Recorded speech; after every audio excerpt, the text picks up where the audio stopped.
Well, Charles, just a few minutes late, and I forgot our dissolve. That's all right. I had to sue somebody. Oh, okay. We don't have to talk about it now. People can see it, the previous video. But wait. Let me get the dissolve going here so we can have the proper type of presentation. Now, Charles, today, a lot of people, I think, are going to notice that for the second time in a row, we have got an image that features a guy who hasn't been the president for a long time. That's true. That's true. Why are we doing that?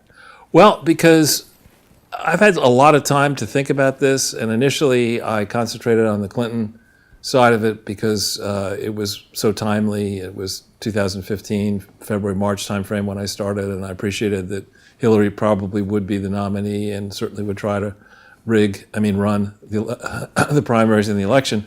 So it made sense for me to really dive deeply into that. And I'm one of these people who doesn't really want to believe that the top of the food chain is hopelessly corrupt around the world, and in particular in this great country. So I did appreciate early on that the Bush foundations were screwed up.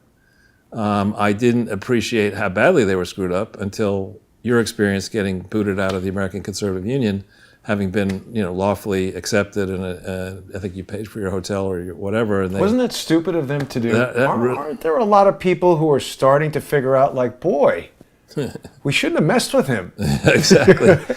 But when I think about what's happened, and we talked about this walking around, that with Jimmy Carter, he didn't have a lot of wealth, but he owned a peanut farm in rural Georgia, and he was content living that life. And I'm sure he was comfortable. Let's put it that way. So I'm pretty certain he did not come to Washington, D.C. to make money. I may be wrong, but I don't think he did. Ronald Reagan, on the other hand, as people think about his career with the benefit of hindsight, not as connected to the moment as we were from 1981 to 1989 and afterwards, even people like me who are diehard pro-Reagan people can look at the decision he made to allow his rich friends, not Bonzo, but his rich friends. Bonzo did pretty well, the banana business. Yeah.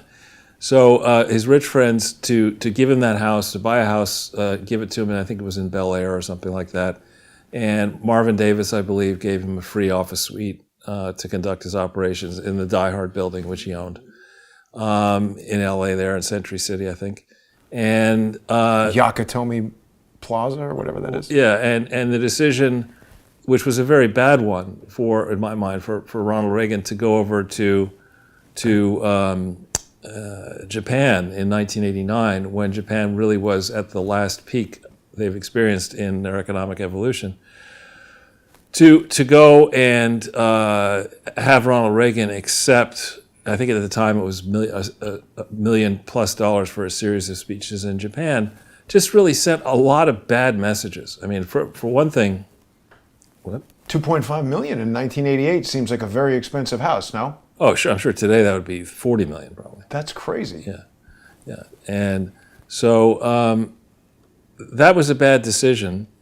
And I think what folks have realized around the world, I mean, there was a report, for example, in 2016 that some top Saudi prince, it might have been, I don't think it was the king, but some top Saudi prince was joking about how through various intermediaries he provided, up to a quarter of all the money that Hillary Clinton was going to use in her presidential campaign. Who said that? Waleed? No, I don't think it was Waleed. It was somebody else. Rough numbers.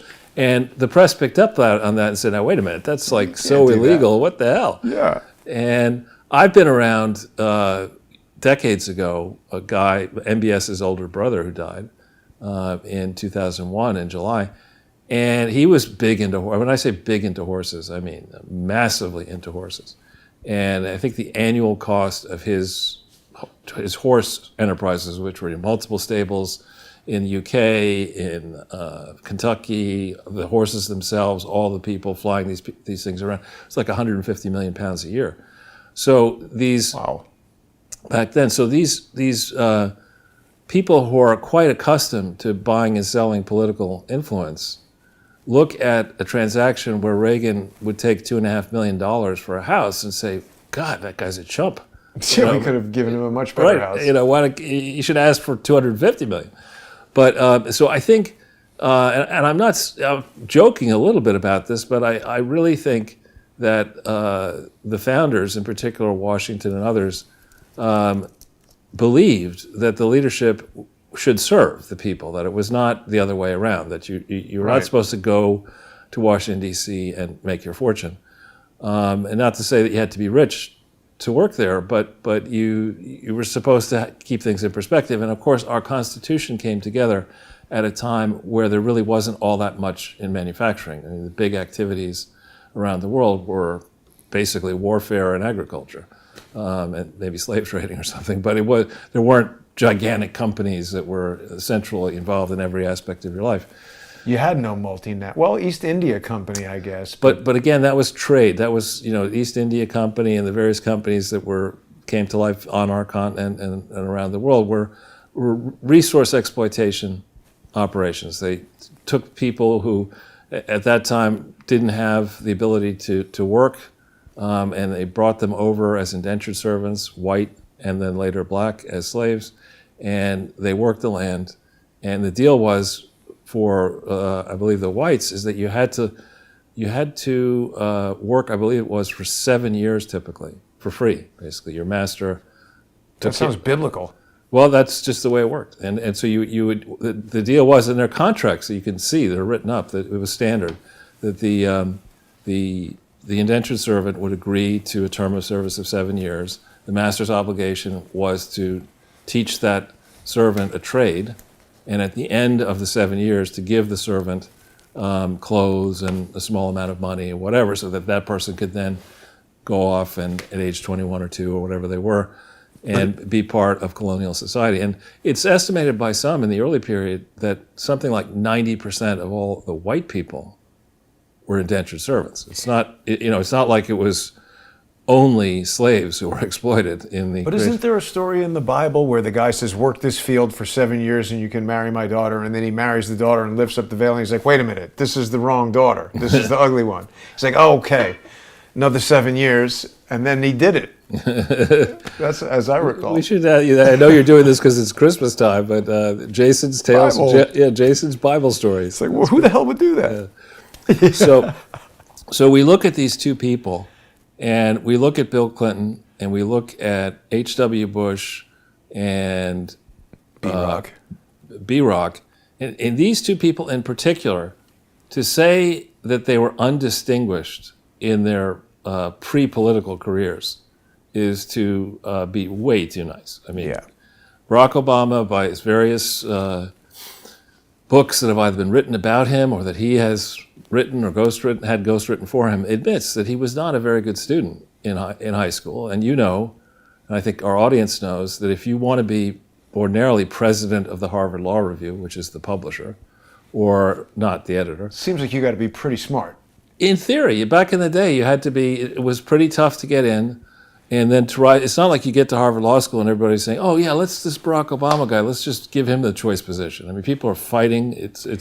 I should put a sharper point on what I'm saying. It's not just about being smart, because there's a lot of people who are smart, but you could see a guy laying in the street who's very smart but not been educated. If you want to play in the Harvard level, you have to not only be smart, you have to be buttoned up, studied, organized, well-educated, all that stuff. Right. My understanding about how law school works is that to be, the prize in law school is not president of the Harvard Law Review, it's editor of the Harvard Law Review. And to be editor, what you have to do is you have to submit one or more notes or stories, whatever they call them, essays.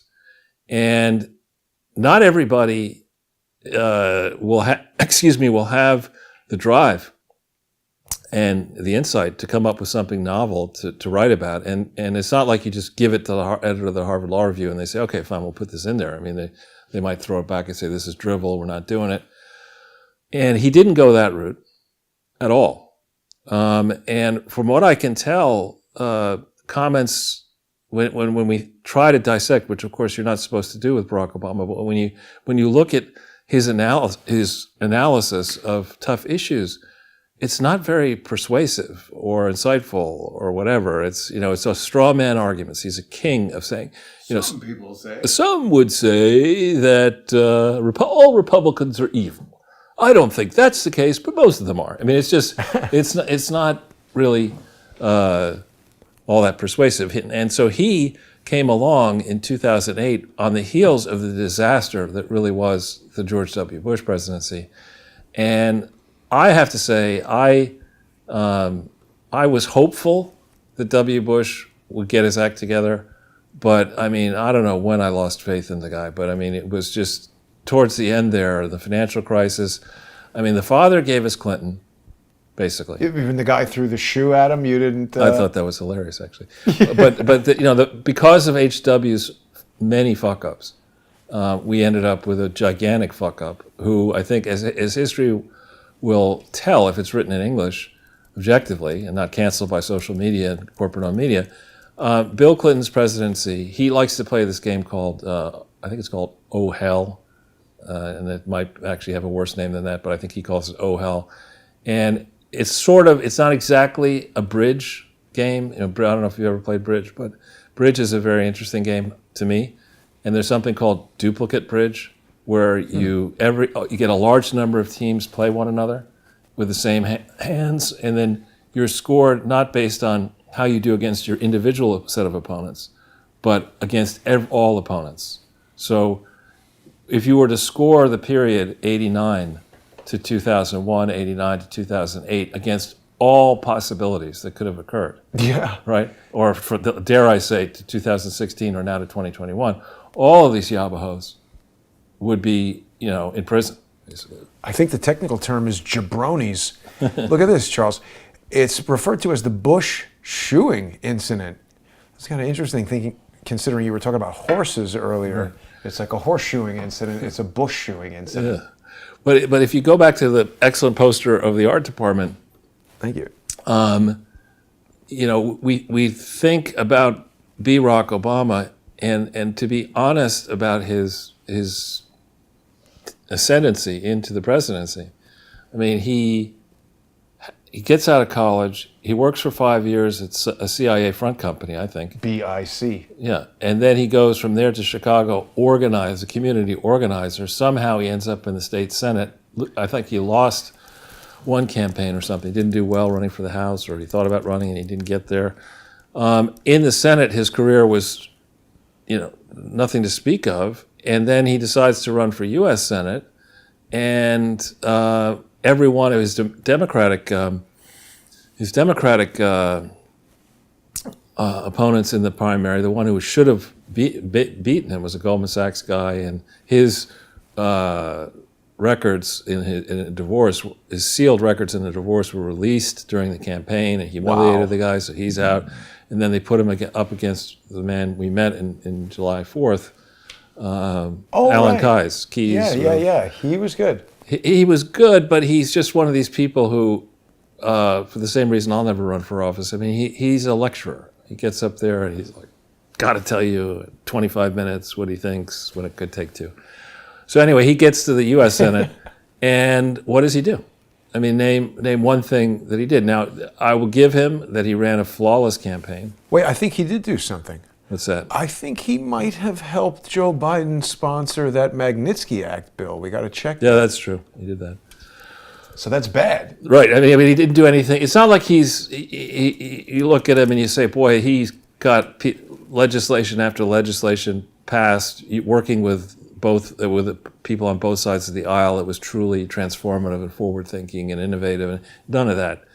Now, his presidential assault on his opponents in the primary seasons was impressive, and his demolishing of John McCain was impressive, but John McCain demolished himself, basically. Yeah, so this is a resolution expressing the sense of the Senate on the trial, sentencing, and imprisonment of Mikhail Khodorkovsky and Platon Lebedev. But this guy Khodorkovsky, he's super hooked up with Bill Browder. And look who the sponsor of this thing is in 2005, Charles, Joe Biden. Well, again, if you look at the top there, it's a sense of the Senate resolution. That's like a memorandum of understanding. It's meaningless. Oh, I know, but this is important with the Magnitsky Act, or perhaps this isn't the right one. There's another one where they're basically, the Senate this Magnitsky Act is basically got to do with Yukos oil, and it's all written in there. I might not be looking at the right one, but anyway. No, you are. So again, if we could go back to the poster. So in the case of Obama, we have somebody plucked from obscurity, pushed into the White House, spends 8 years there, and now is on the globalist gravy train. In H.W. Bush, he was an admitted, I don't know that he talks about it this way in his book, but he was an admitted fuck-up until age 40. He writes that he... Until? I'm just saying, like a serious... Still. No, I'm talking about like serious drinking problems and... Cocaine. At his 40th birthday, I think it was in Denver, he writes about this. He says he wakes up in the morning and Laura came to him and said, listen, you have a choice. You can stay married to Jim Beam, or you can marry me. And he gave, to his great credit, he instantly gave up alcohol, which is not easy to do. Is that Discussion Points? Is that the book? I don't know if it's in that book. Or Decision Points. It might be in different articles about him. But the thing, it could be in that book. But up until that point, I believe that was 1986, he had a very undistinguished career trying to pretend that he was in the oil and gas business at a time when it was very difficult to be in the oil and gas business. Then a whole bunch of cronies of the father got together, and with, believe it or not, George Soros, and set W. Bush up in a company called Harkin, which purchased the remnants of something else that had been purchased by other Bush supporters. His first thing was called, I think, Arbusto. Which you think about that. I'm a little bit superstitious about naming companies. Bust. And you say, I think I'll name my oil and gas company Arbusto because crap out isn't available. It's like well, all the early IPO investments in the Boom supersonic airplane company were gone, right? Right, kaboom, yeah. So then he merges with Spectrum 7, and Harkin buys Spectrum 7. And we don't need to go into the weeds on this, but I have done this in the past, and I will tell you that if a serious forensic team walking through the backstory of how George W. Bush became affiliated with William DeWitt and Mercer Reynolds. What happened? Who did Mercer Reynolds? What did he end up doing in the Bush administration? What? You'll see. It's basically these are two people who are very powerful, wealthy people. I think Mercer's from Columbus, Ohio, and I think he went on to be an ambassador. You could. I think in Wikipedia we could check and see. I forget if he was ambassador. If you Google Mercer Reynolds, I think he was. He may not have been ambassador to Saudi Arabia, but... Did he make the rap? No. Oh. There you go.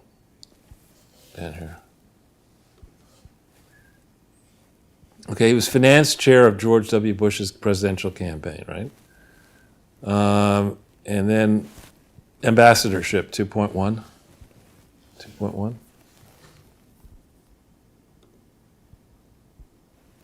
Switzerland and Liechtenstein. Yeah. That's got to be pretty easy. Liechtenstein, you could basically walk the circuit in an hour. But look when that was. August 2001 to September 2000. To receive the money coming from this emergency thing they did with the natural resource assets from the Soviet Union after September 11th.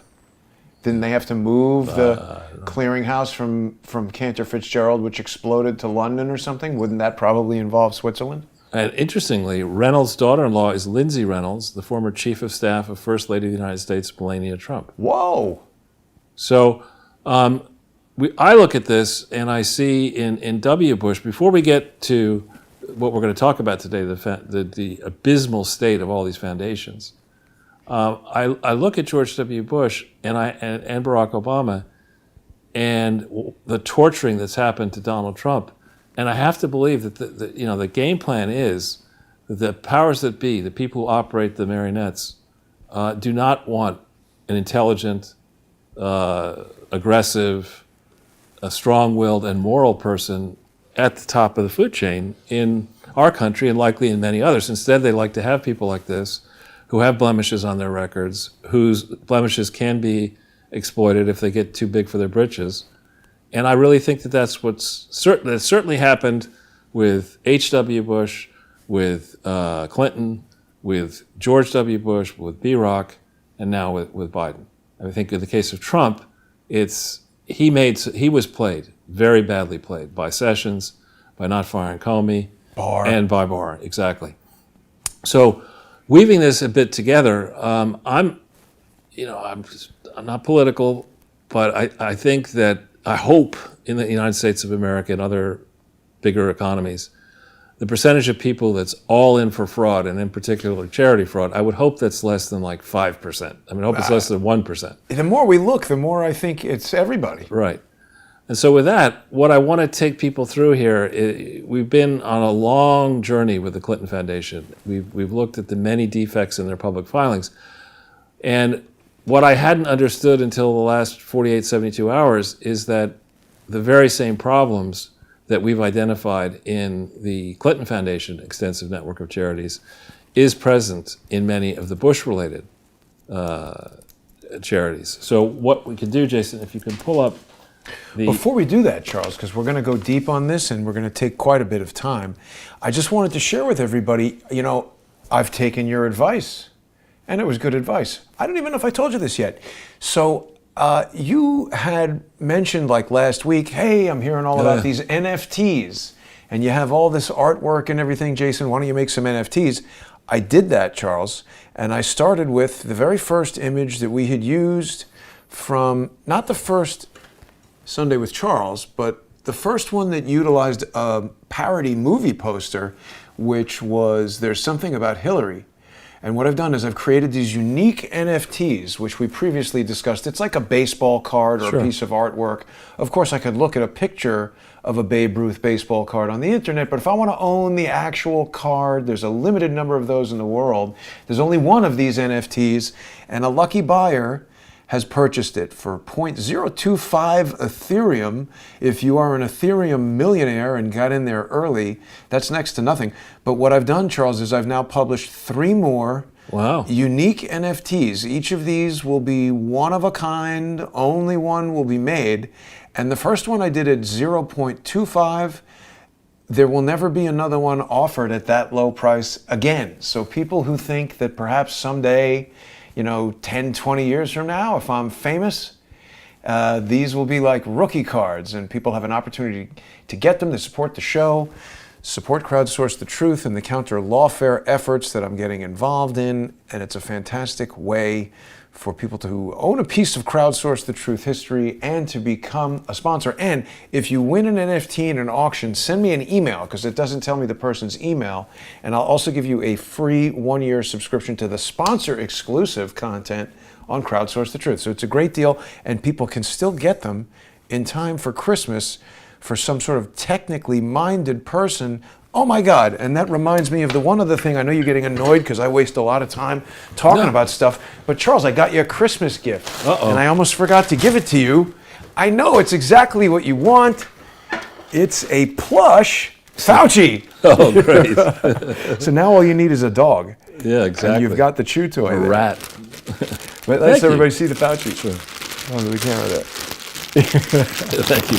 But, Charles, if you're going to go out, you might want to be in a hyperbaric chamber. I am science.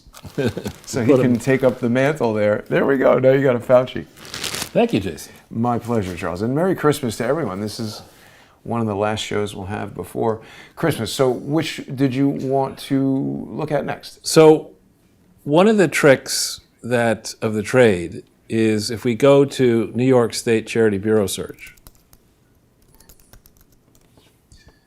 is I believe that, and we punch in George W. Bush Foundation and hit search. Comes back nothing, right? So you're led to believe, there's nothing for George W. Bush Foundation. On the other hand, if you can root around and get the EIN, and that is 20-411-9317. And you hit search. That's weird. No, Oh, there it it's, goes. it's There. very slow, this New York But you see, State. now it comes up. Yeah. And that's not the way it should work. I mean, they definitely want to make it harder for you to see when you hit that link. Is that a deficiency with the search capability of this site? or- I've noticed that we're going to see it in a number of other ones they're trying to bury. So the George W. Bush Foundation was incorporated on October 4th, 17 January 2006.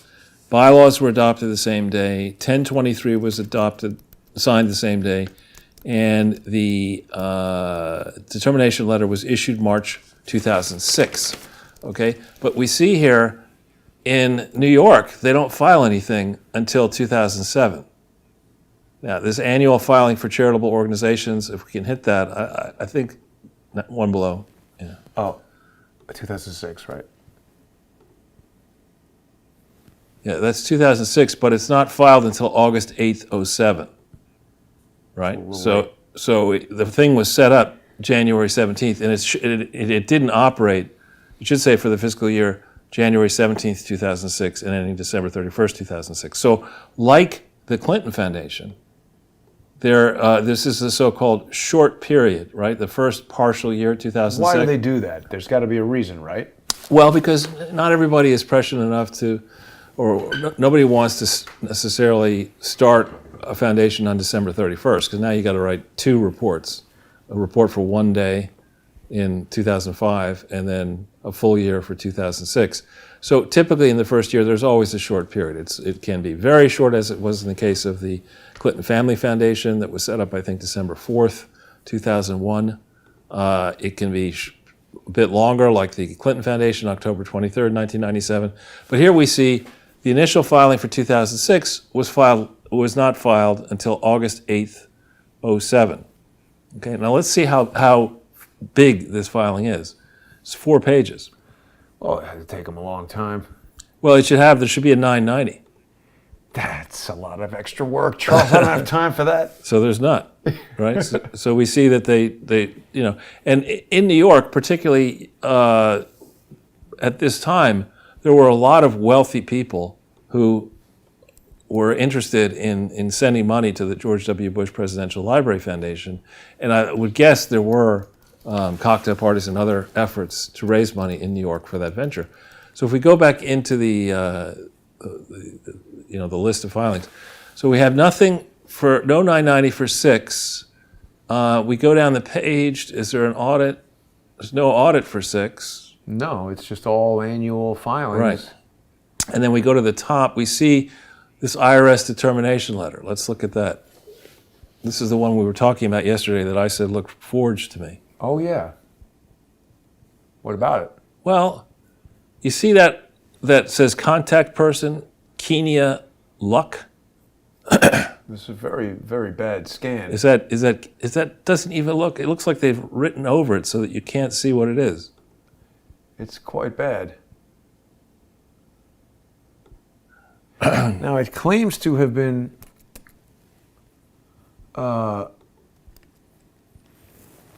locks. What does that mean? It just comes out to, up here, it says D111 locks is what the OCR sees it as. It just is a terrible scan. Right, so we go back to it though. That's not it. All right, so this says effective date of exemption, January 17th.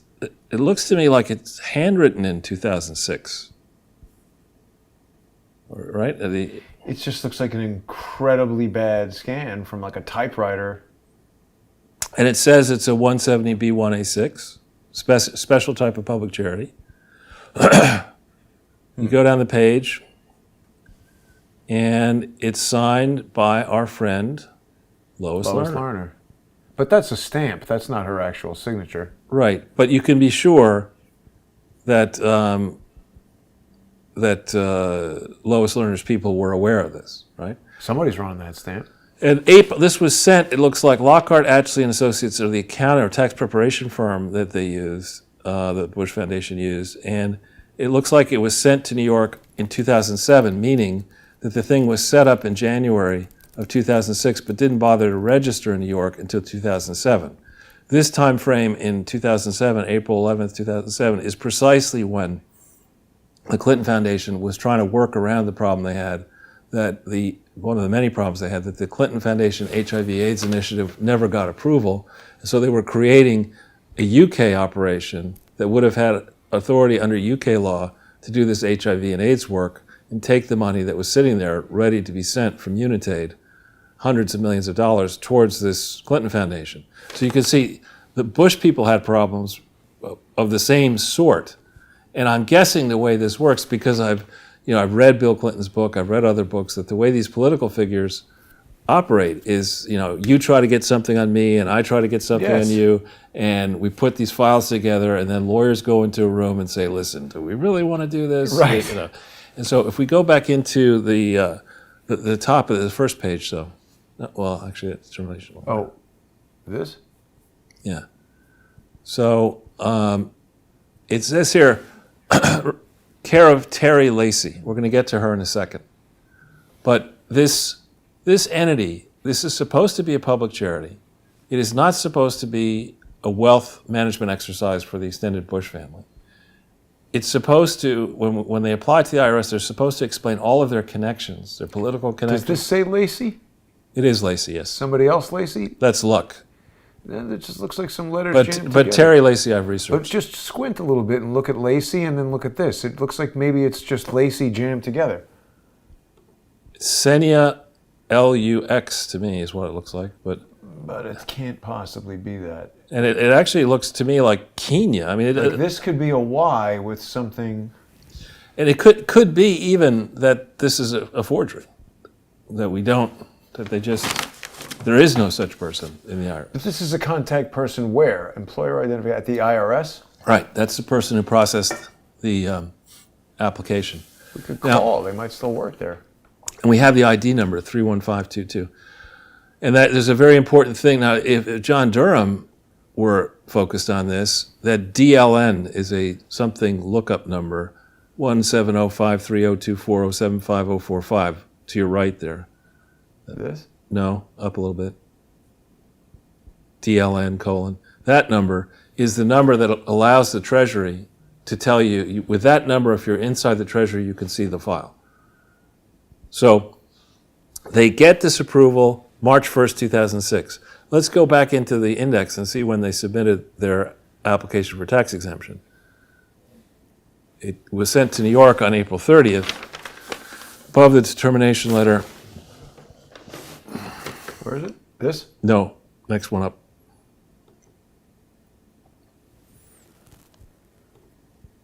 Okay, this is the 1023. And this is, they use the version of the 1023 that was revised in October of 2004. Okay, and if we go down, and here's Terry Lacey's the contact person, and they're represented by a law firm supposedly. January 17th is when they were incorporated. Keep going. It says it's a corporation. They say they've adopted bylaws. And here's Don Evans. We'll get to him in a second. He's the director-president. Marvin Bush. Marvin Bush. So Don is former Commerce Secretary under Bush and chair, I think, of the 2004 re-election campaign. Marvin is his brother. Craig is his brother-in-law. Craig is also somebody who had the money and organized the Texas Rangers purchase, in which George W. Bush had made an estimated $15 million. Somebody says the fax number is Austin. Yeah, probably. So if we keep going down the page here, none of these connections are explained in here. And you just keep going. We'll see if we get to Articles of Incorporation. This thing, I think it's signed by Evans, the application, but let's see the date it's signed.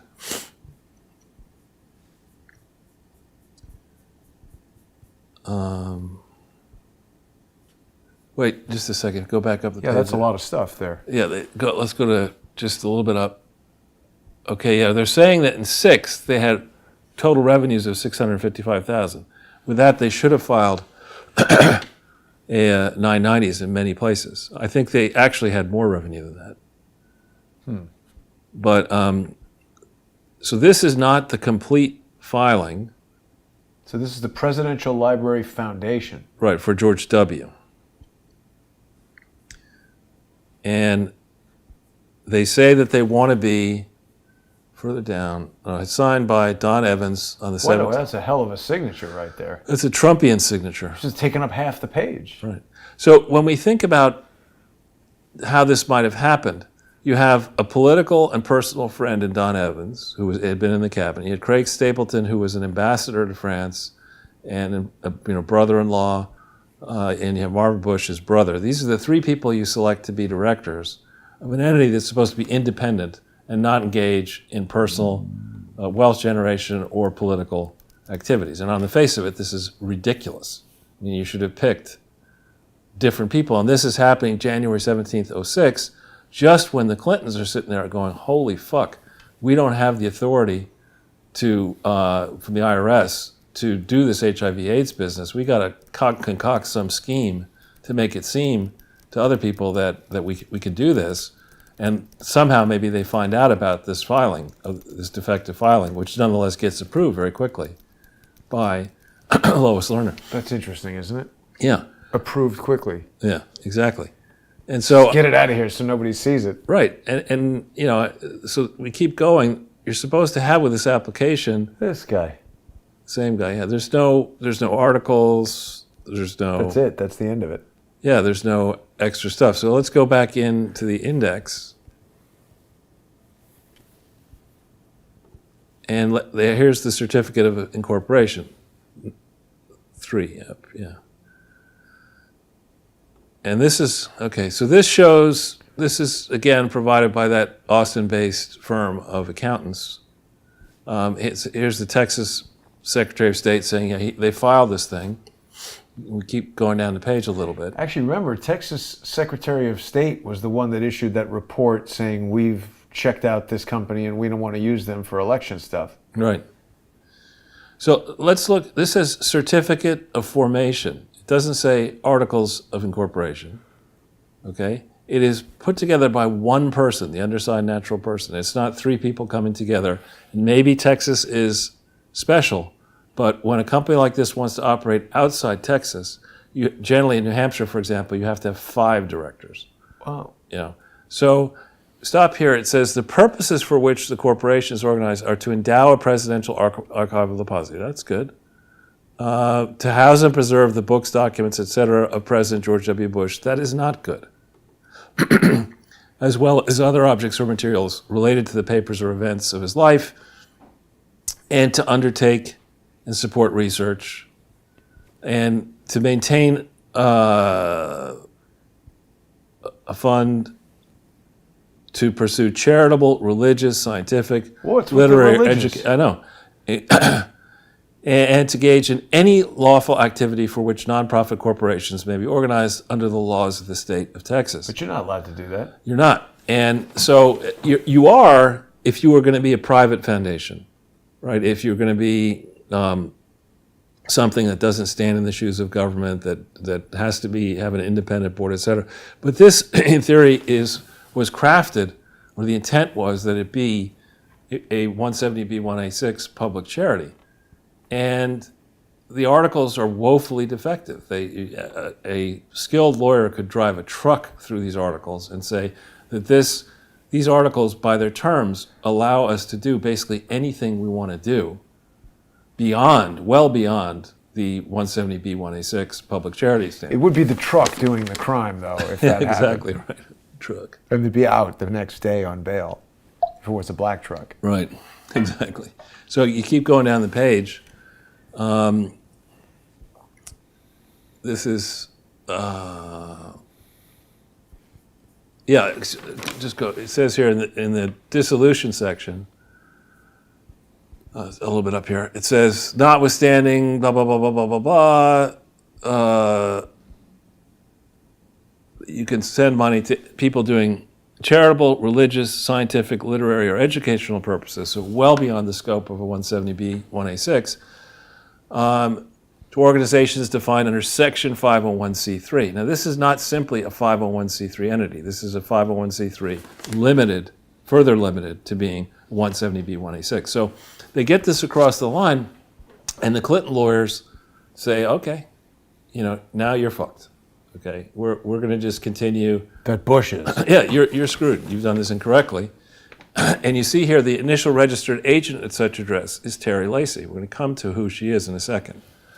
He's got to be a lawyer. Well, more than that. So here we have defective articles of incorporation. Frankly, that name sounds like a porn star. She's not a porn star. I don't think. How do we know that? Allegedly. You'll see. Oh. All right, so this is all being done in January of 2006. Let's go back to the New York State main landing page,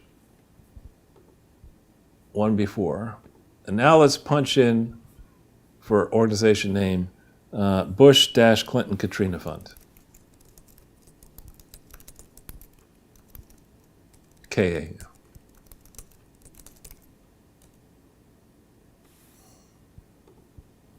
Nothing, all right? So now let's put in the EIN and see if we get anything. And that is 20-359-9974. Now this is very, there you go. So it comes up if you know. Well, I had extra spaces. Should we check if I put it in correctly, if it finds it? Sure, if you want, yeah. Let's just see, because I want to make sure we're not.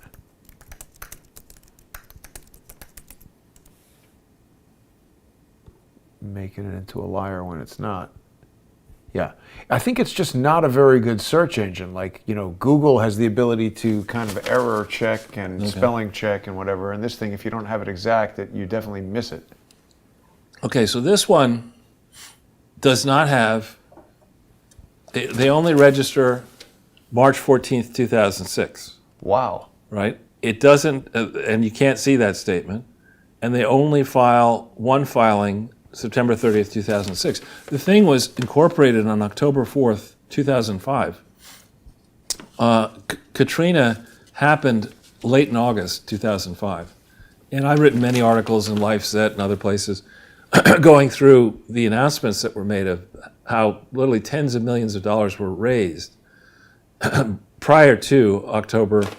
So you're saying they 4th. made this up to be like, ooh, there's a hurricane. Let's make a fake thing, and then we'll send all this money that we don't have anything to do with to that new fake thing?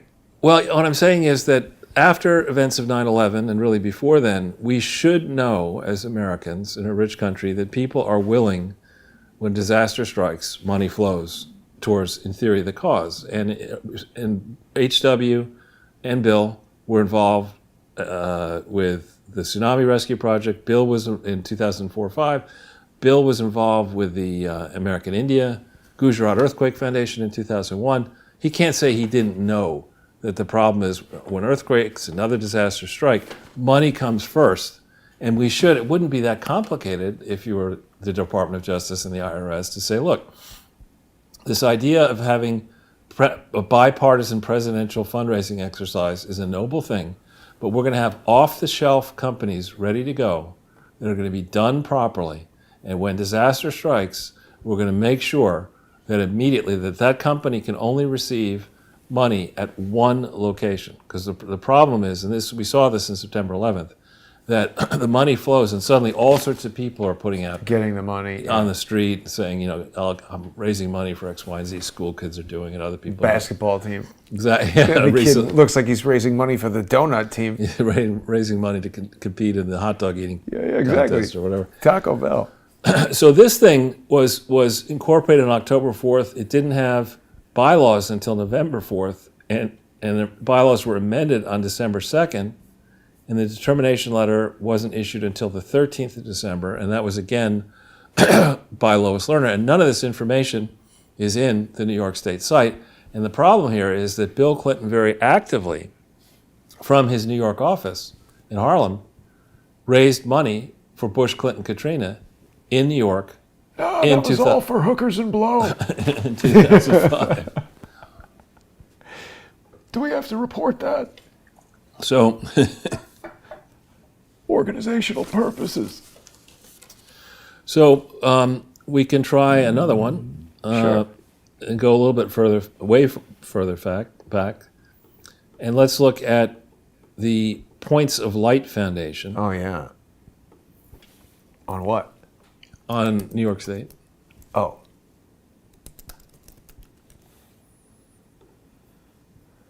Just Points of Light? Yeah, foundation. Somebody told me that that's a Luciferian reference. Could be. All right, here we do have something. This was formed in Georgia. Let's see what it shows as being on file. This thing was incorporated on the 21st of May, 1990. So the first filing that we have for it appears to be 1996. They were busy for the first 6 years. Well, But you can't click on it. the early ones. But if you go back in there, let's look at that 9/30/2007. If there's a 990,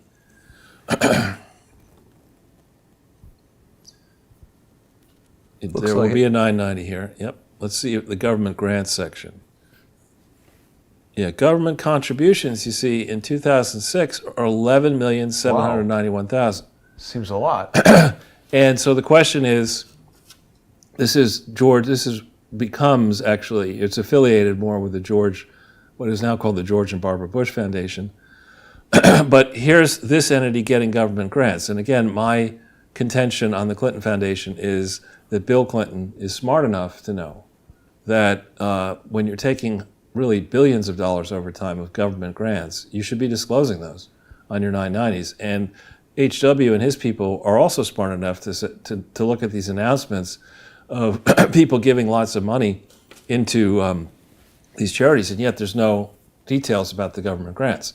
So if we go back up a little bit in the New York filing, you'll see for this Bush-related entity, there's a section in New York where you have to disclose your government grants. So let's see if they did that. Next page, I think. Government grants, nothing. Oh, it's blank. What about the 11 million? Right. And so this is what I think. People say to me, why is it taking so long to get to the bottom of this? And I think the answer is that we are not yet at the tipping point where people like you, who are former Bernie Sanders supporters and have maybe left the Democratic Party, and people like me, who's a Reagan supporter who's certainly left the Republican Party, we don't yet have in this country a majority of the population saying a pox on both parties, because this clearly shows that this grift operation is a long-standing pattern and practice. Yeah. All right. So there's another one, Jason. I just want to clarify. I'm so far past Bernie Sanders' support. The only thing I liked about Bernie was that he seemed to be on the outside of the mainstream at the time.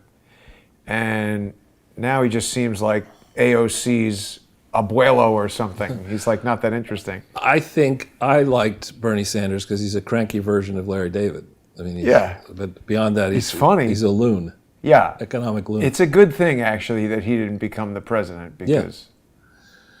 So one more in the Search Charities database, and we come up with, let's try in the name, if you put George and Barbara Bush Foundation.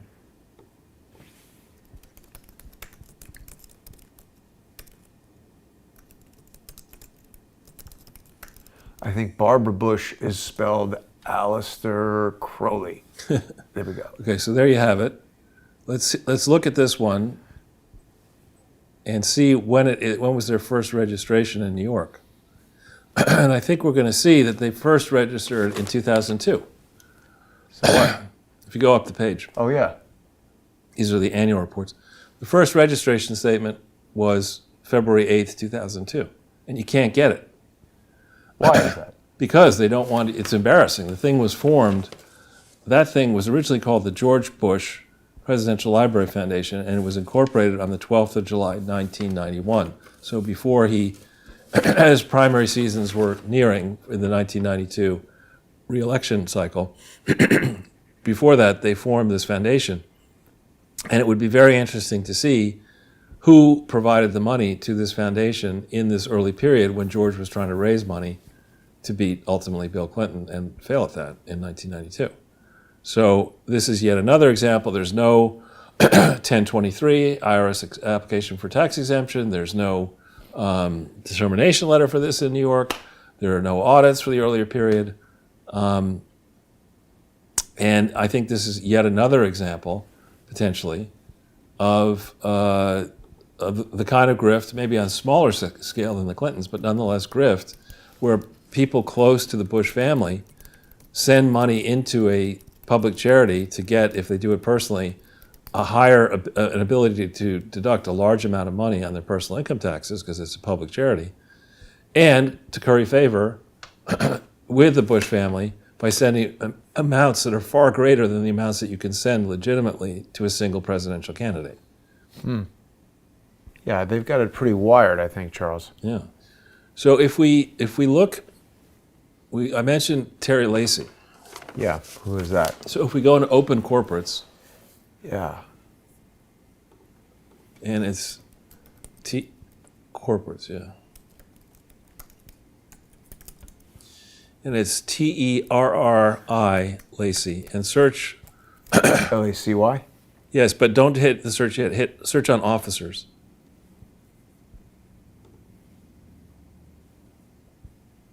And now search.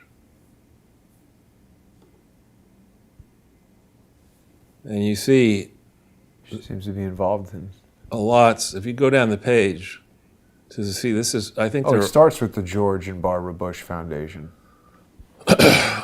governor. Well, if you go down the page, it'll give you the number of pages of entries here. There's 4 Wow. pages of entries here. And why is that? Well, she's a lawyer. Well, she's a lawyer and she specializes in wealth management and in doing structures. There's nothing on the surface wrong with this. I don't know what Prairie Chapel Ranch Limited Partnership is. I don't know if that's George W. Bush's ranch. But it sure seems to me as if this lady is, and she's a reputable attorney, that she's involved in a lot of projects that are not charitable, that are connected to the Bush family and to other powerful people in Texas. She's also on the board of certain other foundations beyond the George and Barbara Bush Foundation. Now you see here, there's a branch of this George and Barbara Bush Foundation in the District of Columbia created the 21st of January 2019. Why did you wait till then? I mean, you formed the thing in 1991 when H.W. was living in the District of Columbia. Why did you wait so long? And I think the answer is they're trying to clean up their messes here. And it's not necessarily going to be so easy to do it because they haven't disclosed these interconnections here. That you have, in a public charity, you have 3 initial directors who are partisan, political, and engaged in business deals with the Bush family. And it's certainly not bipartisan. They're all Republicans. And some of these other charities, Terry Lacy, I think, is on the board of the Barbara Bush Houston Literacy Foundation and a bunch of other things. All that stuff is supposed to be disclosed. And again, there's nothing on the surface necessarily wrong with somebody being on 94 different situations, if that's what she is. Busy lady. But one needs to understand, is this somebody who's basically in charge of making sure the Bush family gets richer, and the Evans and Marvin are in charge of fomenting the political position, or enhancing the political position of the Bush family in Texas and elsewhere. These are things that should fairly be disclosed and weren't, and still haven't been, and the filings still haven't been corrected. And then on the subject of presidential library foundations are supposed to hold, by the way I read them, they are supposed to hold the presidential records, the items created or received during a president's tenure. So in the case of George, it was from January 20th, 1989 to January 20th, George H.W., 1993. And that's all. It's not supposed to, the Bush family, like the Trump family and other families, have a large amount of personal papers. The deal isn't that, when you get to be president, the government's going to take all the crap that is in your family and build a mausoleum, as my kids like to call it. It's not New York easy storage. Right.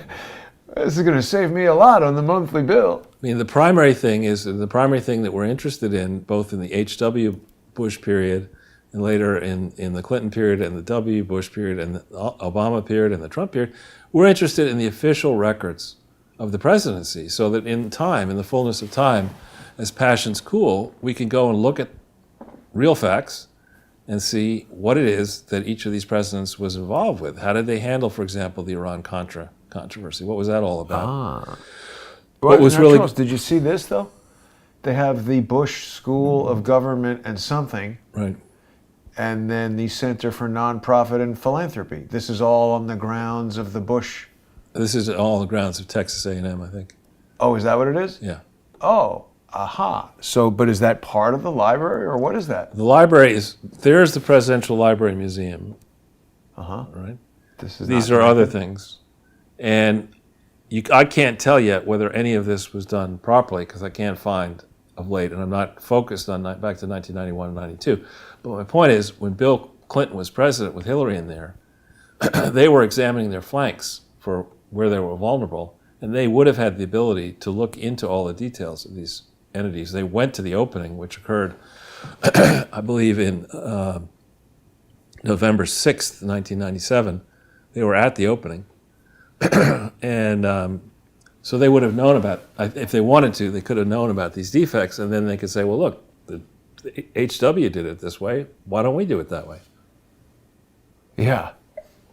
And much as I'm very much in favor of a couple treating the spouse well and with dignity and respect, when I vote for somebody for an office, I do not vote for both people to hold that office. I vote for if the woman is running, I don't care what Bill Clinton is going to do when Hillary runs in 2016. I expect her to be the president.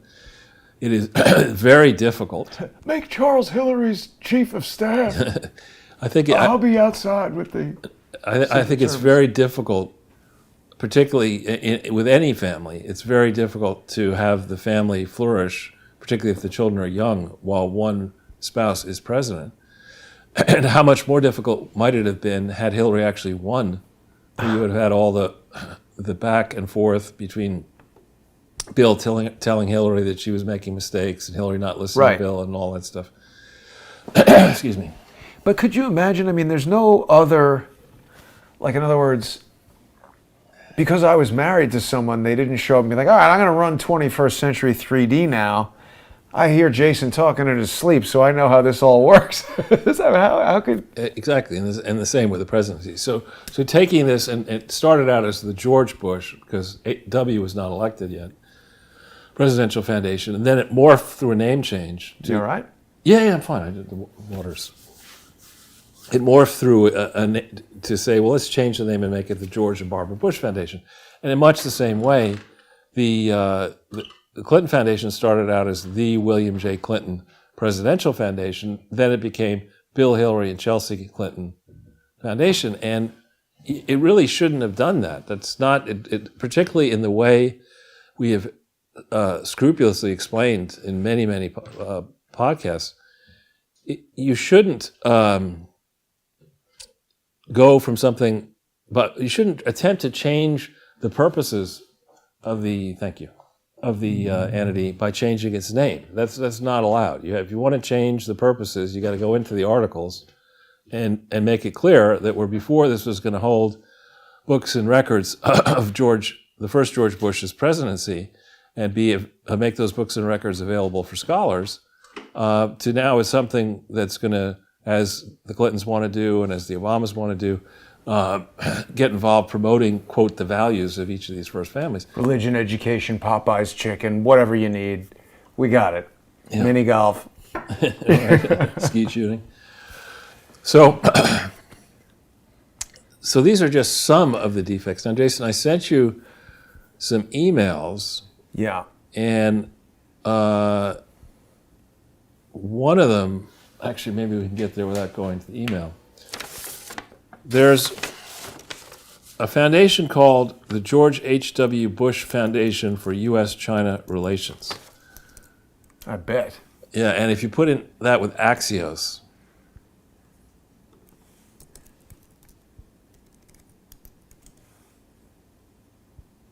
There you go. Yeah, see, Hunter Biden's like, why bother with all this paperwork? Just send the $5 million to my crack bank account. Right. So to be crystal clear to our audience, I'm banging the nails into the Clinton family because they're easy to bang. They're high off the ground, and I've got a big mallet to do that. But it's not like I'm going to let the Bushes get away with this bullshit. And I think, we've got to remember with George H.W. Bush, he was an early U.S. trade representative in China, in the People's Republic of China. He was head of the CIA. Wasn't he like some kind of ambassador or something to China? We'll have to look. And then also he was down with Nixon when, like in the early days when Nixon was trying to get over to China. And what about Pierre Trudeau?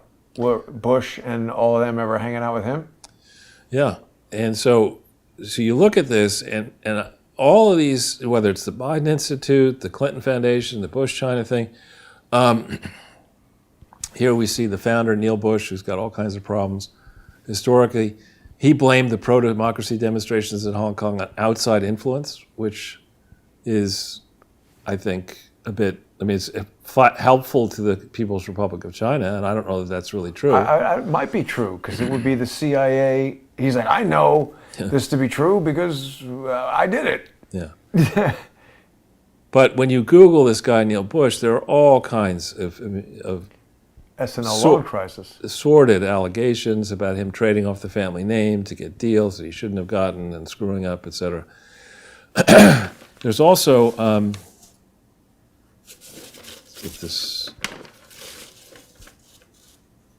there's the Foundation for Interreligious and International Research and Dialogue. Come on now.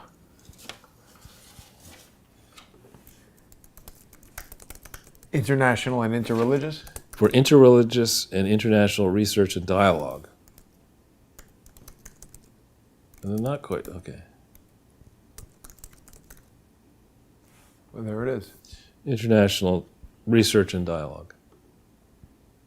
That's it. Yeah. Let's look at the Board of Trustees.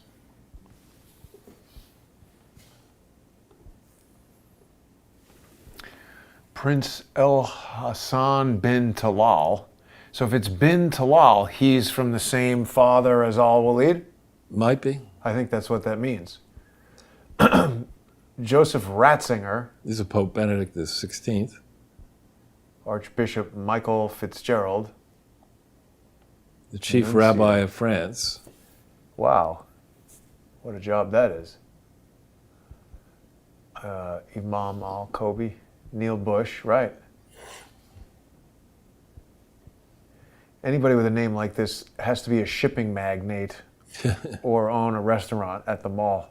A Windex salesman. Now, wait a minute. Where did this come up before? FIIRD. What is that again? That's the acronym of this foundation. So this is based in Switzerland. And again, who knows what these people are really doing? It was founded in 1999. Look, it says it's sponsored by the Lamont Foundation, whatever that is. What is that? I don't know.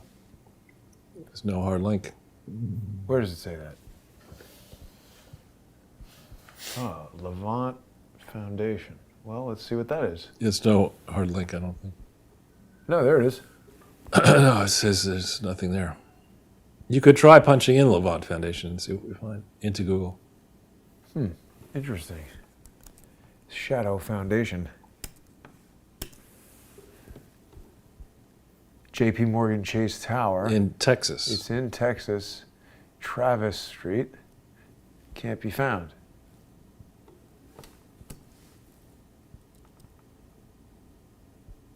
Let's go back to Google. Hang on, before we do that, real quick.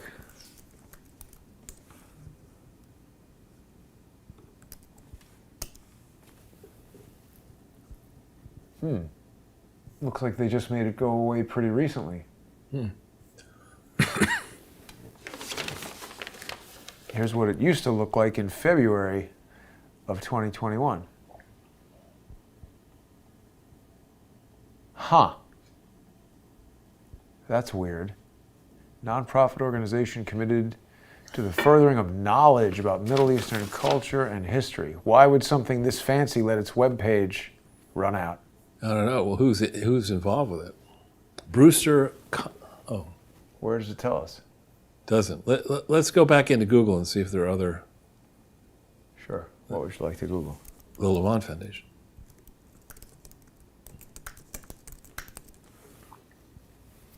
Facebook. Guide star profile. You want to see that? Yep. Oh, forget that. Yeah.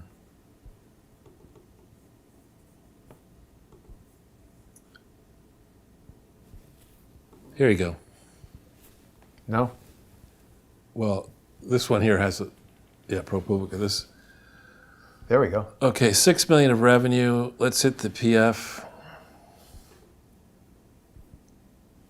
Let's see who's. Let me download it. It's so difficult to deal with it in this format. Where do we want to go with this? Just scroll down. We want to see who the trustees are.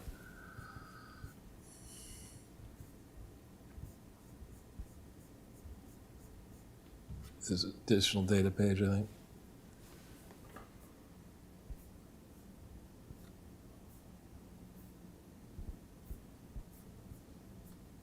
There you go. Gregory Keever, whoever that is, John Howland, Tufik Shahini. I don't know any of these people. And they turn around and they give money to the American University of Beirut, $5 million. Huh.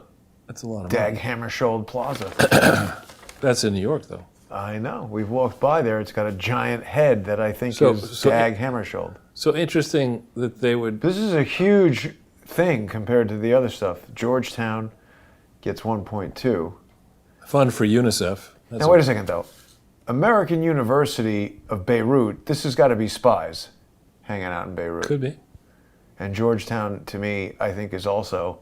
So they're giving a lot of money to spies and then a little bit of money to these other things. UNICEF. I seem to recall that a very young Charles Ortel That's right. sniffed out a BS UNICEF. How do we like the Interfaith Ministries address? So predictable. The National Arab Orchestra, 10,000 I bucks. don't even want to. Yeah. Well, what's this panel? That's the accounting firm. So they give 7,000 to the accountant. For all these millions of dollars worth of, seems low. Right. So when one starts to pull on the string, one sees quite a few foundations connected to the Bush family. Now, I sent you an article about, several articles, but one about, I think it was the Chicago Tribune, 2 articles. My email. Sorry, I'll stop that. It's a bit noisy. That's okay. So I am not an expert on Iran-Contra, but we did spend some time looking hard at the American Conservative Union, and we encountered a man named J. Curtis Hergé, H-E-R-J-E-R, or Herger, or whatever his name is, who's a lawyer based in Virginia. And he's the person... Which of these emails do you want to have there? Sorry? There's a lot of emails. Yeah, the one that's the Chicago Tribune story about Iran-Contra and the... I got it. Ah, yes. So I was not aware that the funding mechanism for Iran-Contra was Oliver North, then I guess a Marine colonel, beginning in around 1985 or 6 or thereabouts, putting together a network of tax-exempt entities that sourced money in various ways around the world. North used, and this is from 1987. I mean, I think this is their standard MO.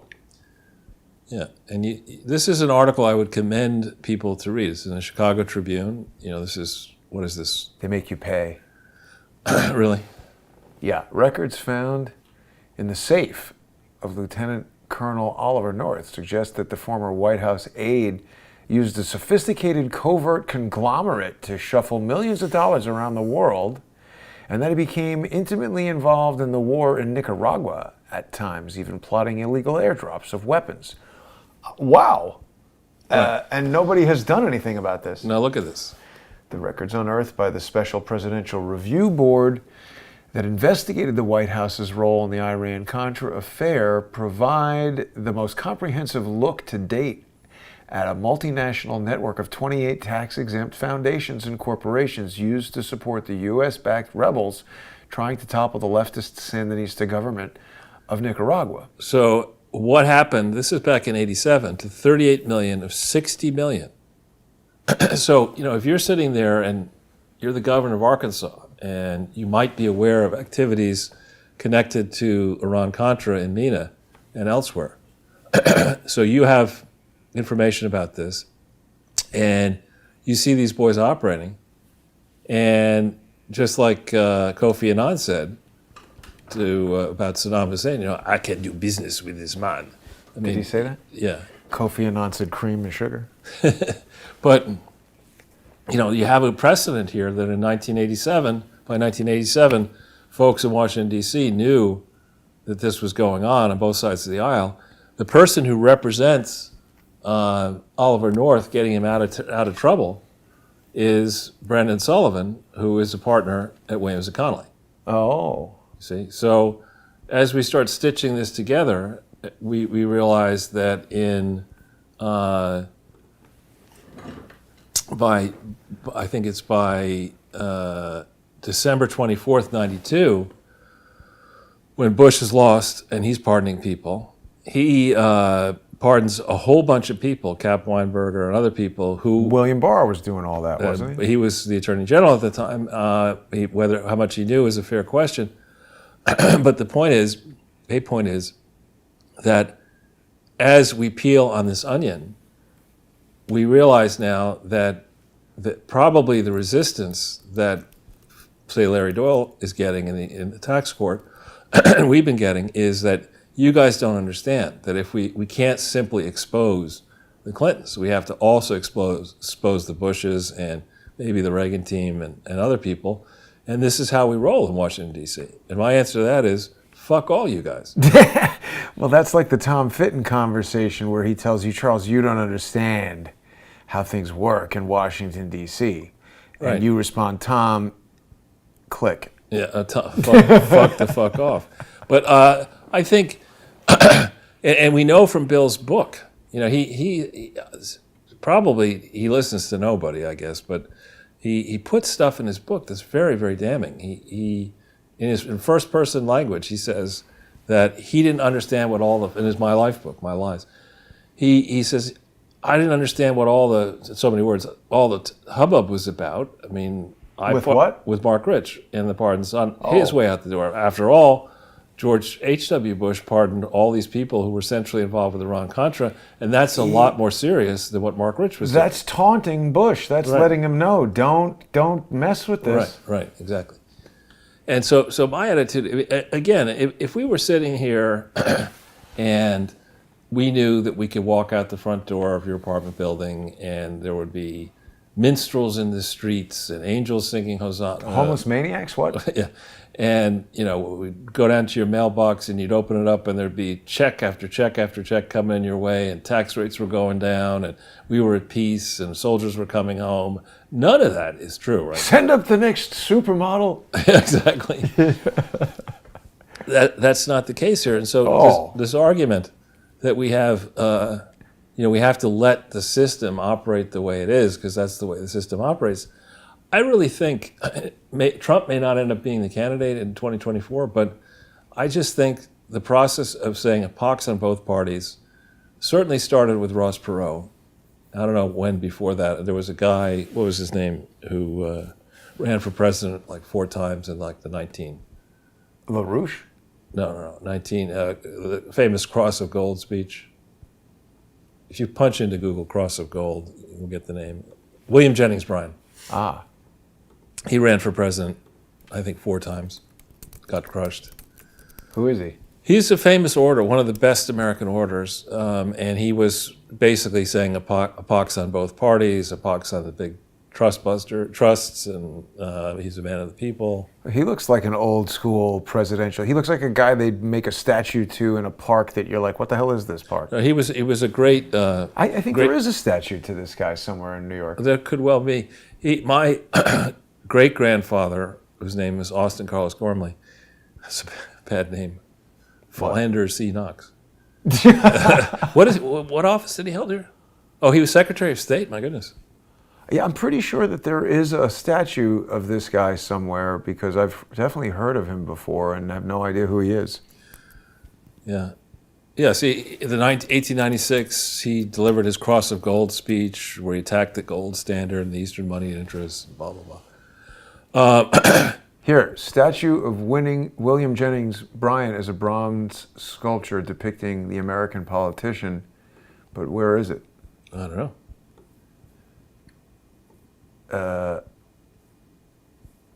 That's in Nebraska. So there you go. It's in D.C. that one. but no, and then moved to Nebraska. Moved it. Yeah, because maybe they decided he's. So back in those days, 1896, my great-grandfather graduated from the University of Michigan Law School in 1891, I think, or two. And he was very interested in politics. He ran for office, House of Representatives in Montana, and lost. But he liked William Jennings Bryan, and he would be a surrogate. Bryan couldn't go and give speeches all across America, so he was a surrogate. And he was also, he died quite young. We have some records about him, but he was quite the speaker. Well, he's an orator, so right. He better be able to speak. Well, but back in those days, the most highly paid professor at the University of Michigan was the orator, because you had, I guess you had radio, but you didn't have, you're sitting there in Montana with not much to do. So it's like speaking to a huge room. We got into an hours-long debate on the set of Hillbilly Blood. One of the crew members was from Jackass, right? Yeah? The camera guys. And from here? And he got into an hours-long debate about what's the difference between an orator and a narrator. And I kept trying to tell him, I was like, dude, shut up. Was alcohol involved in that? Oh, God. So, yeah, I mean, we had like Jackass-style parties. This guy was snorting wasabi and, oh, God, like Hunter. All kinds of stuff. He was a good guy, but Jackass is crazy. They have the new Jackass movie coming, Charles. Jackass Forever. Let's look at that poster. I know. We haven't talked very much about Joe Biden's recent performance, and which I think, I don't know what our viewers think, but I mean, I'm no expert on speaking and presenting myself in a White House setting, but we were told by Joe many times and others, wear a mask, and if you have any symptoms, don't join the crowd, and don't touch your face, because that's the typical way your hands touch something over here, you then put that stuff on your face, and the virus goes right into your body. During this presentation, the man didn't wear a mask, was coughing and touching his face, and he was just, it was almost like the drunk person. All of his friends have left the bar because they can't stand him anymore. They're all home. And he's trying to pound a point home to strangers. Yeah. Make sure you get vaccinated. He just kept repeating it so many times. And then it's funny that CNN made a point of this, because I noticed that, and I was like, oh, Biden offers rare praise of Trump. He's like, President Trump is boosted. I agree with him on that. Yeah. It's like, just shut up and get off the television, Joe Biden, you big idiot. I know. And on the subject of CNN, we saw that Elon Musk sat down with the Babylon Bee. Oh, yeah. What did he say about CNN? I didn't see that. They were giving him grief. Why? The mainstream were saying, well, why would you dignify the Babylon Bee with an interview? And he said, well, I'm not perverted enough to go on CNN. Right, yeah, Which they're I'm not just so arresting. Sure. Not so sure. Well, I don't know. Elon Musk has never done anything bad to kids that we know of, and the CNN is just like popping out the pedophiles like Pez dispensers. And that's what we know so far. Right. Any news on the Cuomo brothers' woes? Quo woes? Quo woes. I really, just back on Biden for a second before we talk about Cuomo. This was crazy because I didn't like it, first of all, when Trump said that he got boosted, and his entire crowd with Bill O'Reilly was booing him. And he was like, no. This is a little bit of a problem for Trump because he wants to say, hey, I did the whole warp speed thing that got you the vaccine. Everybody who likes the vaccine likes Trump, right? But you don't have to take it if you don't want to, right? Everybody who likes me still likes me, right? He's just playing both sides of the fence, and you can't. Yeah, I think it may take him a little while to realize this, but I think probably where he is now, and I hope his health is good, but probably where he is saying, I don't want to win re-election and be a dunderhead like Biden. I mean, because your health. But Trump doesn't seem like he's in. Well, in 15 and 16, I had friends tell me that they had heard stories that Trump's health was not as advertised. Now they were not. They had a partisan axe. He's too heavy. He's got to lose some. They had a partisan axe to grind against any Republican. But I could imagine a Trump saying, I served hard, I worked hard, I lost billions of dollars doing this. My wife is, while she'll support me, she's not really super keen on going back to the White House again. Not into it at all, you mean? Yeah, and so, to play the kingmaker and to have the ability to stand behind the scenes, and not direct traffic precisely, but to have a lot of info. Who is that?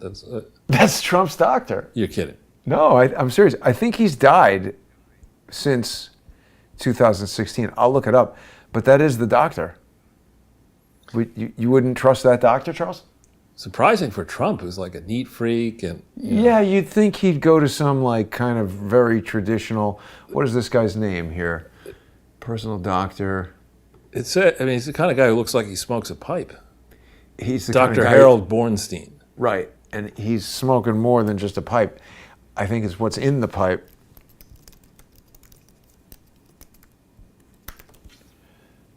Yeah, he died this year. I remember hearing about that. I went to this guy's office because, listen, I don't want to judge the guy. Maybe he's a fantastic doctor, whatever. Trump, that was his doctor, and this guy examined him and said Trump is fine. I definitely think of all the things you could say about Trump, at least from 2016 to 2020, for a guy who's 70 whatever, he did the job. He never seemed tired or sick or out of his mind like Biden. He just, like him or not, he was Trump, and he was there every day yelling at people and the press pool and whatever. So if this guy said he was healthy, at least he was right, but he died in January. Yeah, pity. But I think Biden's presidency died in the last 2 days. Yeah, or thereabouts. Dead on the launch pad, Charles. Well, I think, again, his problem, he doesn't have the Trump umbrella, which is, I have no political experience and I'm going to make mistakes, so let me make a few mistakes. He can't say that. He's a consummate political insider. He should have known, rather than saying, I'm going to get this across the line, you can count on me. He should have made sure that Manchin was on board, and he should have taken those idiots, DOC. I'm not going to call her AOC, D or FOC, and these other people, and just tell them, listen, shut up. You're not helping us here. We're trying to. Politics is about increasing our power and doing good things with our power. What you're saying is terrifying average Americans and children, and your ideas make no freaking sense, and you're awfully young, and you don't have that much experience, and what experience you do have is terrible. Well, do you think it's not making children scared for Joe Biden to be like, Merry Christmas, have a good season of fear and death? I know. What did he say? It's going to be sickness and death for the unvaccinated. So just get vaccinated. Yeah. And then meanwhile, you have all these athletes dropping dead of. Well, but even, listen, it's just, when you walk into a restaurant, the maitre d' doesn't say, now, this restaurant is 10,000 square feet on the ground level of a New York City building. It's simply impossible to keep roaches and vermin out. Would you like a table in the front or back? They just don't say that. There's certain things you don't say, even if it's true. That's right. We have a special table that's come available in the sub-basement. Right. It's next to the food composting machine. Well, Charles, this was an interesting presentation because, again, I think as we've peeled back this onion, there was a certain expectation that people may have had where it was sort of like just examining the Clintons and whatever. But obviously, you've said this all along, and as we present this information, it becomes self-evident. It's not about the Clintons, it's about figuring out exactly what the hell is going on. And frankly, if somebody showed up who was a Democrat and started saying things that made sense and implementing policies that helped people, I don't really care. I don't care about Republicans or Democrats. I just don't like criminals and idiots. And they seem to be everywhere. Right. It's like, I told you this story at the risk of, I probably shouldn't tell the story again to the viewers, but I'm going to. So the state of affairs in New York City is so bad. Yep. Right. And it's, I think, akin to the state of affairs in Washington, D.C. So the market for corruption, for favors in Washington, D.C. is totally mispriced. I mean, the billionaires and trillionaires or whatever the big institutions understand that for a very modest sum of money to them, in particular if it's something like BlackRock, a publicly traded company, or J.P. Right. Morgan or whatever, and I'm not accusing either of those entities of being corrupt, but they understand that the people who go to Washington, D.C. are sent there on schedules that are designed to make them frantically busy so that they can never really understand what is going on. But they didn't know what was going on in the first place. Right, some of them are selected for that. This person is an idiot. Put him right in. And so you go to somebody and the sharks, people who are very good with math, will look at a business opportunity and they'll be able to say, look, I know that this is a $10 billion opportunity and I can't offer a president through my lawyer 10%. So I'd probably be pretty happy with $2 million. It's just so mispriced. And, people get away with this and law firms around this. We see the Williams and Connolly people have been protecting the Bush people, protecting the Clinton people, there have got to be other law firms like that. So they understand that's the way it works. Oh, I think there's a lot of law firms like that. Yeah. And so back on my story here in New York City, the situation is so bad in New York City. Yesterday I went to pick up, and I don't have it with me, this book about the Barack Obama Foundation, which is not, it's not detailed enough for my taking, but it's interesting to read it, and I'm in the process of reading it. And I went up to this bookstore, which is called Shakespeare and Company, and there are two. Oh, yeah, did you get it? Got it, yeah, I brought it back. And after I picked it up, I said to myself, I'll reward myself with a hot dog. I know, you don't know. God, yeah, you told me this. Yeah, so I know. Look on your face is priceless. Anyway, so I go over to Grace Papaya there, and there's a homeless guy, an aggressive homeless guy, standing in front of Grace Papaya, blocking people from getting in and getting out, and saying, buy me a hot dog, buy me pizza, give me money. And I just breeze by him, and I ignore him, and I order my hot dog, and it's not yet, it takes a little while to get it, and there's this French couple, and he sees them, and he comes into the French couple, realizes they don't speak English, and starts hectoring them. Say, buy me this, do me, and I said, please don't do that to the French people. And they just were not of a mind to get involved. So then he turns to me and he says, buy me this, buy me that, do this. And I said, no, I'm not going to. And he said, you motherfucking cock-sucking ex. And this is in a restaurant. I mean, it's really not a great restaurant. But it's a restaurant, yeah. But it's a business place, right, and this guy's basically accosting the customers. Right, and just standing right in front. We're seeing more and more of that across the city. And I just bring it up to say, that's so far away. Like, if you take either one of these people and you pat George W. Bush on the head and say, look, dude, what we want you to do is not start wars all over the world. Oh, guess you did that. Huh. We don't want you to crash the global economy. Guess you did that. It's the same thing. You can't reward these people with accolades and money and whatever when they're destroying this city, state, country, and global order. People have to stand up now and say, enough is freaking enough. The thing that's so strange, Charles, is that we talk about this stuff and then, people who aren't familiar with the show and the body of evidence that you've presented will immediately go to, oh, well, everybody Trump knows got arrested, Paul Manafort and Roger Stone, and his painting of himself that his foundation bought, they had to close it and give back money. That was like a limited amount of time they were running it. $25 million, they got in trouble and paid the fines and closed the thing. Here, you're going back 30 years, whatever it is. Right. and the stuff is still not filed. No one's ever taken these things to task. No one's ever brought any charges, done any investigation, or done anything. And it seems like every foundation we look at, people know that I've sued the chairman of the board and the CEO of the Emmys. And in part, I've been looking at their filings, nothing for 2019, 2020. It seems like this is, for people in the know, this is like de rigueur. Is that what you would say? Well, I think, in business, we've talked about that NYU study that says in some recent period in Nobody America. studies at NYU, Charles. That's a joke. In the economics department. Oh, maybe. So the average American business makes 7 cents for every dollar of revenue after tax. That's not a lot.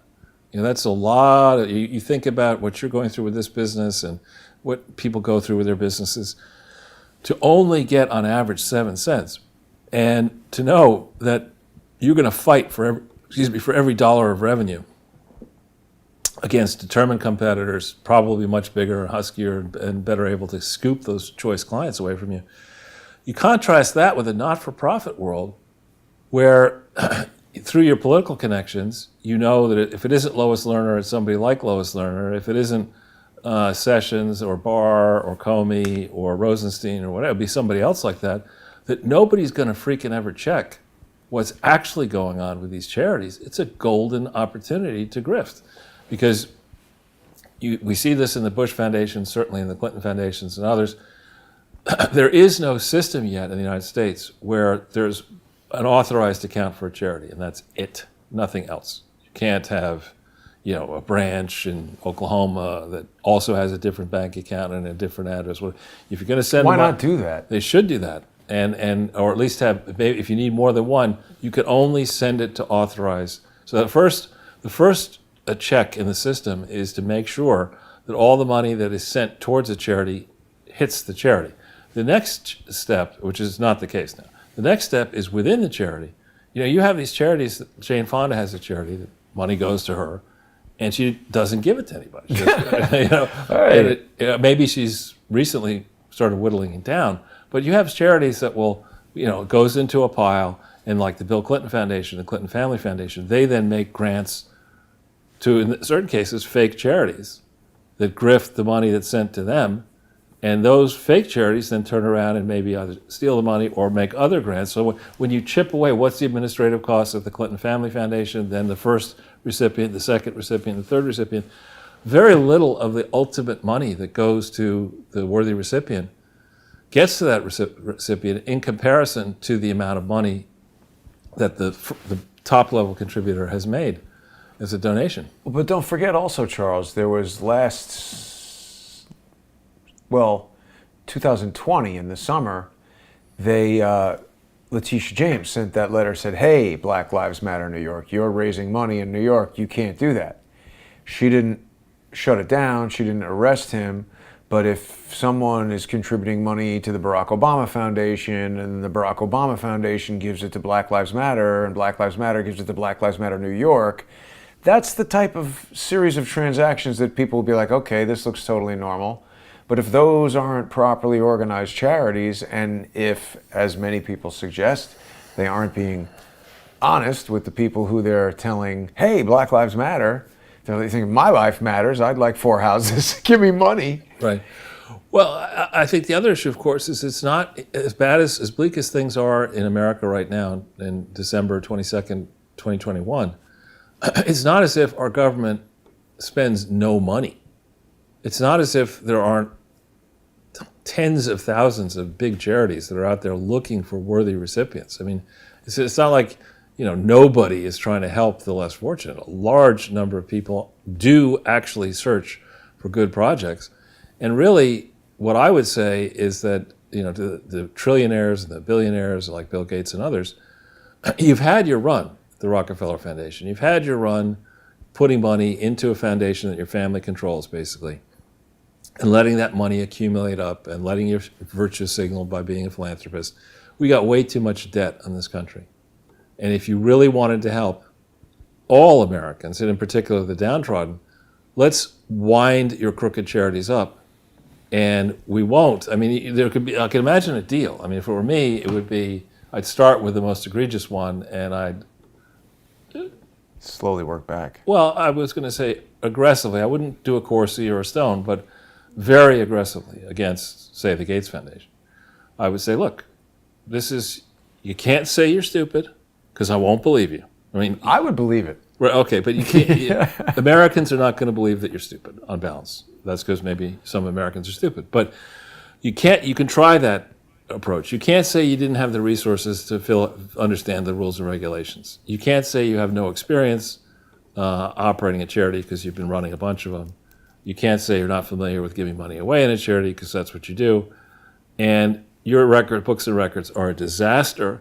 You're not getting any younger. In fact, you just got divorced. You said you were going to not give your children that much money. Did he say that? Yeah, I think 10 million each or something. Bill Gates said that? Something like that, yeah. So what we're going to do, Bill, you've got a very simple choice. You can hire lawyers and they can fight our Justice Department, and you've got your friends and whatever. And you'll delay. You'll delay the outcome, maybe past your death. If you try that course of action against us, with the IRS, good people in there, and the Justice Department, good people in there, if we can ever do that, what we're going to do is whatever penalties that you would have gotten, are going to be roughly 25 times as bad as the penalties you're going to suffer today of simply walking away from this foundation. We'll sell all the assets, all this kind of stuff. We're not going to assess personal, excise taxes against you and the trustees and all that kind of stuff. We're going to take the proceeds of your foundation, net of all the expenses, and we're going to pay down the debt. And you're going to, you have money outside the foundation. Live on that. That's our opening deal. Okay. And if he says no, then go for the excise tax and all that. Then you just crush him. Yeah. And because he's an example. I mean, there's been a lot of reporting of late in the last week or so about the abuses by Unitaid and the Gates Foundation and the Clinton Foundation in this whole COVID response thing, and about gumming up the academic situation of a university in the UK. I mean, the Gates Foundation, just from what I know about the Clinton Foundation, is so far into trouble that just for the Clinton Foundation infractions, I would argue it should be shut down. But of course, they pay off all the investigators, they pay off all the... Every news station. Right. I mean, that's how they seem to do it.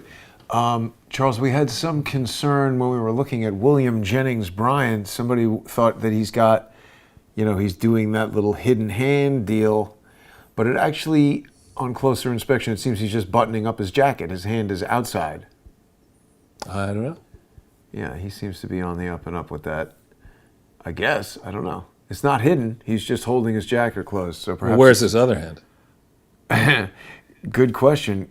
Keep your eye on it, but it seems like it's just down there by his side. I think it's cold in Nebraska is the problem. A question you don't want to ask Joe or Hunter Biden. Where's the other hand? The other thing, Charles, you were saying how difficult it is with all these foundations to keep the money straight. One thing that people can do, and this is not a foundation, this is a purchase, they can go to OpenSea.io and they can bid on Crowdsource the Truth NFTs. This is a great way for people to not only support the show, but obtain something of value for themselves. I mean, people can consider these essentially like digital baseball cards, and they are unique collectible items that exist on the blockchain and you own on your computer, and you can trade it once you have it. So somebody bought this one. Somebody bought this yesterday. There's something about Hillary NFT is no longer owned by me. And what does that work out to in dollars? This was just under $100, but it goes up and down based on the value of Ethereum. Now, of course, if you've bought Ethereum a long time ago, 0.025 Ethereum could be fractional pennies. So again, I mean, if you have confidence that Crowdsource the Truth and Jason Goodman digital artwork is something of value, like 20 years from now, Charles, if Crowdsource the Truth is massively huge, and I'm famous for suing everybody or whatever, these things could have value. It's just like a baseball card or a comic book. Obviously, you can get a digital copy of it and just look at it, but people who want that unique collectible, this is a great way to do it, and you can still get it in time for Christmas. People can buy them right away. People can also become sponsors on subscribestar.com/crowdsourcethetruth or patreon.com/crowdsourcethetruth. I'll be getting into a lot more legal activism. And actually, while you were talking, Charles, I wonder if it wouldn't be a good idea for you and I to sort of start a project in 2022 to start drafting something that hopefully someday could be like a proposal for a bill, like the Nonprofit Modernization Act, where we point out all these things that you have identified that the average person doesn't know a damn thing about. And then we find some responsible congressperson and say, look, take this and go make it a law and start, cracking down on these things. Not talking about changing a law to jam people up in something retroactively, but clarifying these points because so many of these charities are taking advantage of loopholes. And then if we can get any traction behind that through the type of legal activism that I'm talking about, maybe we could do something. Everybody complains that we're not closing in. So now we will make it, Charles Ortel is tightening the noose or something like that. Can't call it that because nooses are racist. We don't want to do that. But I'm serious about the concept of maybe trying to write. It's a good idea. So one thing that maybe our viewers, because I didn't know about this movie, could you explain what the origin of this movie is? Oh, it's actually a movie that I didn't even see, but it's two guys who pretend to be cops called Let's Be Cops. So that's Mueller and Comey? Exactly. But it's, I think these are among two of the most, like, how the hell did these guys become president? Yeah. And there they are. Let's be president. Excellent images. I don't know. I mean, how you got that Barack Obama image. The Bush, I can understand, but the B-Rock. You got to search around. Lots of different search terms. Obama shocked. Obama. This was probably Obama cringe. Or Obama realizes that skeet are not animals. And he's like, oh, I didn't realize that. I thought I was appealing to the hunting crowd. A lot of different ways you can do it. The other thing, Charles, that people can do here as we get towards the end of the year is they can sponsor the Crowdsource the Truth Counter Lawfare Fund. I've just completed a video about a new lawsuit. Goodman v. Boozy et al. Chris Boozy is the CEO of Bot Sentinel, a company that purports to be using artificial intelligence and computer learning algorithms to scan Twitter for harassment accounts and fake malicious accounts. But what's been alleged in the lawsuit is actually that Mr. Boozy himself is using malicious accounts to harass people, and that there does not appear to be any actual algorithms driving Bot Sentinel. I've also named a co-conspirator who viewers of Crowdsource the Truth might be familiar with. George Webb Swigert is also named in the suit. And we're going to see where this all goes as we barrel into 2022. Anything else you'd like to discuss, Charles? No, I think people should try to enjoy the holiday. It's, we're probably going to go now into a very quiet period, assuming that Biden doesn't upend Ukraine and Taiwan and other hotspots during the holiday period. Spend time with your family and friends if you can, and try to ignore the gloom and doom coming out of the gloom and doom machine, and understand that we're 12 months away, I think, from a reckoning where at this point, I believe it's something like 23 Democrat members of Congress have said that they're not running in 2022. Wow. That's unprecedented, isn't it? I don't know about that, but it would more than shift the balance to conservatives. And I think the internal polling, which I don't see, but they report about, particularly in the so-called purple districts, where it's either there may be some Republicans and some Democrats, but really it's the so-called soccer moms that they were trying to appeal to.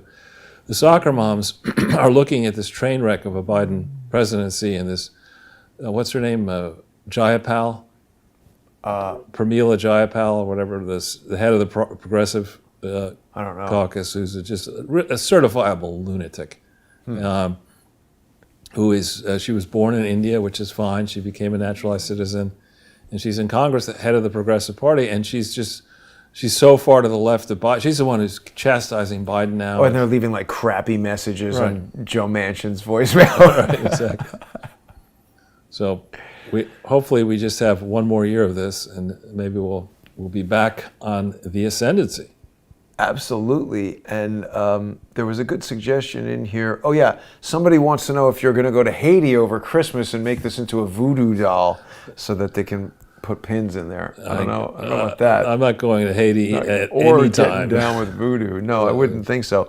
Well, Charles, thanks for another excellent episode. I hope that people will join me on subscribestar.com/crowdsourcethetruth and patreon.com/crowdsourcethetruth. You know, I was on Lee Stranahan's radio show last night. I want to check with him and make sure we're going to be doing High Dive tonight, so people can check back on the channel later to see that. I actually, while I was on Lee Stranahan's show, I was holed up in the parking lot of a movie theater in the Constitutional Republic of New Jersey, Charles. Wow. Because I am now legally barred from seeing Spider-Man in New York. So I went to see it in Jersey. Mm-hmm.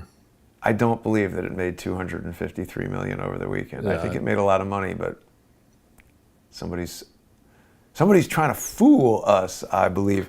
And with that, Charles, I will bid you adieu. I'm not sure if I'll see people later tonight or tomorrow, but have a great night, everybody. And thanks to